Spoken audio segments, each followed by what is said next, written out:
Assalamualaikum warahmatullahi wabarakatuh. Kami dari kelompok 6, di sini kita akan membahas diskusi tentang usulan minuman berpemanis kena cukai. Saya Girasi Maharani dengan NPM 24411045. Di sini saya sebagai moderator dan di sini ada dua rekan saya.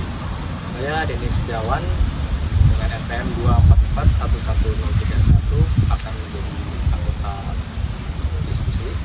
Baik, perkenalkan nama saya Muhammad Farhan Elham, NPM 24411060 sebagai anggota diskusi.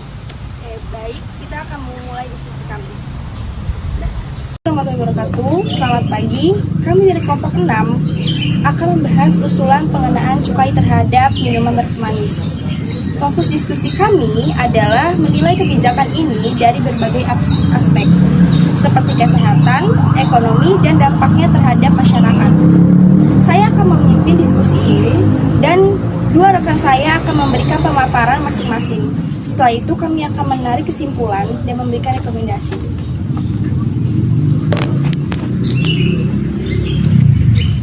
Usulan pengenaan cukai terhadap minuman berpemanis seperti teh kemasan, minuman berkarbonasi, kopi saset, dan minuman energi yang diusulkan untuk mengurangi konsumsi gula berlebih serta untuk meningkatkan pendapatan negara. Tujuan kebijakan ini mengurangi konsumsi gula yang berlebih dapat menimbulkan masalah kesehatan masyarakat seperti obesitas dan diabetes dan meningkatkan penerimaan negara dengan target penerimaan 6,2 triliun. Segmen cukainya, pengenaan cukai berdasarkan kandungan gula dan pemanis buatan dalam minuman. Dengan tarif yang lebih tinggi untuk produk yang mengandung lebih banyak gula, namun ada pengecualian untuk produk tertentu seperti madu, jus sayuran tanpa gula, dan barang ekspor yang akan dilanjutkan dengan rekan-rekan saya. Dampak kesehatan dari konsumsi gula berlebih. Minuman berpemanis mengandung banyak gula dan pemanis buatan yang berisiko menyebabkan berbagai masalah kesehatan seperti obesitas, diabetes tipe 2, dan penyakit jantung adalah beberapa penyakit yang sering terjadi akibat konsumsi gula berlebih. Kebijakan cukai ini dapat menurunkan konsumsi gula karena akan membuat harga produk lebih mahal yang diharapkan dapat menurunkan permintaan. Selain itu, produsen akan terdorong untuk mengurangi kadar gula atau berinovasi dengan produk yang lebih sehat, seperti minuman rendah kalori atau tanpa gula. Dari sisi ekonomi, cukai dapat memberikan tambahan penerimaan negara yang signifikan. Berdasarkan perhitungan, cukai pada minuman berpemanis diperkirakan dapat menghasilkan sekitar 6,25 triliun. Namun, kita harus mempertimbangkan dampaknya terhadap industri, khususnya UKM. Dengan naiknya harga, produk minuman berpemanis akan menjadi lebih mahal dan berpotensi menurunkan daya beli masyarakat. Oleh karena itu, perlu ada insentif atau bantuan bagi pelaku usaha kecil agar tidak terpuruk. Selain itu, cukai ini juga bisa memotivasi inovasi produk baru yang lebih sehat, seperti minuman berbasis bahan alami atau rendah gula. Pengenaan cukai ini memiliki potensi dampak sosial yang cukup besar, terutama bagi masyarakat berpenghasilan rendah yang merupakan konsumen terbesar produk-produk minuman berpemanis. Jika harga produk naik, bisa mempengaruhi daya beli mereka, sehingga mereka mungkin beralih ke pilihan yang lebih murah namun kurang sehat. Oleh karena itu, penting bagi pemerintah untuk memastikan adanya alternatif minuman sehat yang terjangkau oleh masyarakat luas. Karena itu, edukasi tentang bahaya konsumsi gula harus dilakukan secara masif melalui media sosial, sekolah, dan komunitas untuk mendukung perubahan kebiasaan masyarakat. Oke, di sini saya akan beralih. Saya akan menanyakan kepada anggota saya, apakah cukai saja cukup untuk mengubah kebiasaan konsumsi masyarakat yang sudah terbiasa dengan minuman berpemanis? Baik, akan saya jawab. Cukai memang bisa memberi dampak awal dengan menaikkan harga minuman berpemanis. Namun, untuk mengubah kebiasaan konsumsi yang tidak terbentuk, cukai saja tidak cukup. Kebiasaan konsumsi minuman manis sudah menjadi bagian dari gaya hidup banyak orang. Jadi selain cukai, dibutuhkan edukasi tentang dampak kesehatan dari konsumsi gula berlebih. Tanpa pemahaman yang lebih mendalam, konsumsi tetap bisa tinggi meskipun harga naik. Cukai bisa jadi langkah awal yang efektif, tapi perlu diimbangi dengan kebijakan lain, seperti penyediaan alternatif produk sehat.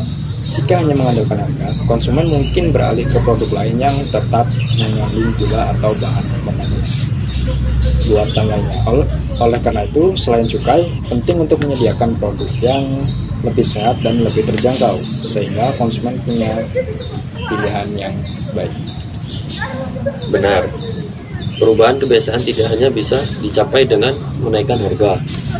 Untuk hasil yang lebih berkelanjutan, kita juga perlu kampanye yang mendalam tentang pola makan sehat dan bahaya gula berlebih.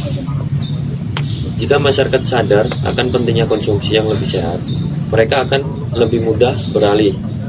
Kebijakan cukai akan lebih efektif bila didukung oleh sosialisasi yang baik dan ketersediaan produk alternatif. Oke, di sini saya akan menanyakan pertanyaan yang kedua. Jika cukai diterapkan, apakah dampak langsung terasa terhadap perilaku produsen dan konsumen? Ya, dampaknya bisa terasa dalam jangka pendek, terutama bagi produsen yang mungkin perlu menaikkan harga atau mengurangi kandungan gula untuk tetap bersaing. Konsumen yang sensitif terhadap harga mungkin akan mengurangi konsumsi atau beralih ke produk dengan harga yang lebih murah. Tapi dalam jangka panjang, perubahan perilaku bisa lebih terasa jika produsen mulai berinovasi dan menciptakan produk yang lebih sehat. Cukai tentu akan membuat harga lebih mahal, dan ini bisa menekan konsumsi, terutama di kalangan masyarakat dengan daya beli rendah. Namun, dampak ini sangat tergantung pada seberapa besar perubahan harga dan apakah ada alternatif produk yang lebih sehat dengan harga terjangkau. Jika hanya mengendalikan cukai, kemungkinan besar produsen hanya akan mencari cara untuk menggantikan gula dengan pemanis buatan atau bahan lain yang masih tidak sehat.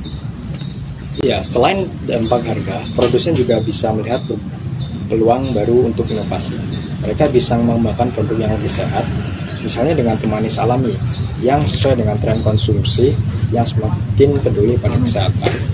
Namun, jika tidak ada insentif untuk inovasi atau tidak ada edukasi yang cukup untuk konsumen, dampaknya mungkin tidak terlalu maksimal. Oke, saya akan menanyakan pertanyaan terakhir. Apa saja yang perlu dilakukan selain cukai untuk mengubah kebiasaan konsumsi masyarakat terhadap minuman berpemanis? Baik, edukasi adalah kunci utama. Masyarakat perlu diberi informasi yang jelas tentang dampak buruk gula berlebih terhadap kesehatan. Kampanye melalui media sosial, sekolah, dan berbagai platform bisa meningkatkan kesadaran. Selain itu, perlu ada alternatif produk yang lebih sehat dan mudah diakses oleh semua kalangan masyarakat. Menurut saya, selain edukasi, dukungan terhadap produk sehat juga sangat penting. Misalnya memberikan subsidi atau insentif bagi produsen yang menciptakan minuman rendah kalori atau tanpa gula tambahan. Dengan ini, konsumen akan lebih tertarik untuk beralih ke produk yang lebih sehat karena tersedia dengan harga yang terjangkau. Penting juga untuk memastikan bahwa kebijakan tersebut tidak hanya terbatas pada cukai, tetapi juga diiringi dengan pengaturan lebih lanjut, seperti mengatur iklan produk yang lebih sehat di media. Konsumen perlu diberikan pilihan yang jelas dan mudah diakses, serta dijauhkan dari iklan yang mendorong konsumsi gula berlebih. Baik, menurut saya kesimpulannya adalah pengenaan cukai terhadap minuman berpemanis dapat mengurangi konsumsi gula berlebih yang beresiko menyebabkan penyakit tidak menular. Cukai ini juga memberikan potensi penerimaan negara yang benar, yang besar, namun harus diimbangi dengan perhatian terhadap dampak ekonomi bagi pelaku UKM dan daya beli masyarakat. Tambahan, solusi yang disarankan adalah pengenaan tarif cukai yang adil pemberian insentif kepada UKM, serta kampanye kesehatan yang juga menambahkan sedikit rekomendasi berupa pemerintah harus menerapkan skema multi aktif untuk memberikan insentif bagi produsen yang mengurangi kadar gula dalam produknya. Baik, saya ada tambahan. Dukungan untuk UKM yang terdampak dengan menyediakan pelatihan, subsidi, atau fasilitas untuk produk yang lebih sehat. Edukasi masyarakat secara terus-menerus tentang bahaya konsumsi gula berlebih dan manfaat dari produk alternatif yang lebih sehat. Oke, terima kasih atas perhatian kalian. Semoga diskusi ini bisa memberikan pemahaman yang lebih baik mengenai kebijakan mengenai cukai terhadap minuman bermanis.